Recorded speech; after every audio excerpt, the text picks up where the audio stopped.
वो राजकुमार जिसे रेशम के कपड़ों में लिपटना चाहिए था, उसे बचपन से ही लोहे के कवच की आदत डालनी पड़ी। उसका बचपन किसी साधारण बच्चे जैसा नहीं था। जब दूसरे बच्चे खिलौनों से खेलते तो नन्हे अमर सिंह तलवार की मुठ पकड़ना सीख रहे थे। जैसे जैसे अमर सिंह बड़े हो रहे थे, मेवाड़ का संघर्ष भी भीषण होता जा रहा था। चित्तौड़ का पतन हो चुका था और राज परिवारों को जंगलों और पहाड़ों में शरण लेनी पड़ रही थी। जरा कल्पना कीजिए उस किशोर की मानसिक स्थिति की, जिसने अपने पिता को महलों में नहीं बल्कि चट्टानों पर सोते देखा। महाराणा प्रताप अपने बेटे को सिर्फ लाड प्यार से नहीं पाल रहे थे, बल्कि वे उसे तपा रहे थे।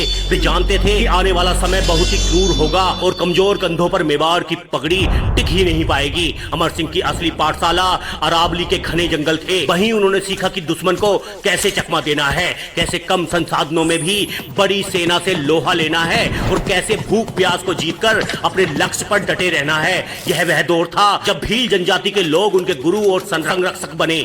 फिर समय का पहिया घुमा और तारीख आई 18 जून 1576, हल्दी घाटी का युद्ध। भारत के इतिहास का वह दिन जब मेवाड़ की धरती खून से लाल हो गई। उस समय अमर सिंह की उम्र महज 17 साल थी। आज के दौर में 17 साल का बच्चा अपनी पढ़ाई और खेल कूद में व्यस्त रहता है, लेकिन उस दिन अमर सिंह मौत से आंख मिलाने के लिए तैयार खड़े थे। उस तपती दोपहर में जब रक्त तलाई में खून की नदियां बह रही थी, अमर सिंह ने मुगलों की विशाल सेना का असली चेहरा देखा। उन्होंने देखा कि कैसे एक पिता चेतक पर सवार होकर आंधी की तरह दुश्मनों को काट रहे थे। उस युद्ध ने अमर सिंह के बालपन को हमेशा के लिए खत्म कर दिया। जब महाराणा प्रताप को घायल अवस्था में युद्ध क्षेत्र से बाहर जाना पड़ा तो एक पल के लिए मेवाड़ की सेना का मनोबल डगमगा गया, लेकिन अमर सिंह और अन्य सरदारों ने उस जिम्मेदारी को समझा। हल्दी घाटी ने अमर सिंह को एक राजकुमार से एक परिपक्व योद्धा बना दिया। हल्दी घाटी के बाद का जीवन और भी कठिन हो गया। अब ना कोई राजधानी थी, ना कोई खजाना। पूरा राज परिवार, रानियां, बच्चे सब जंगलों में भटकने को मजबूर हो गए।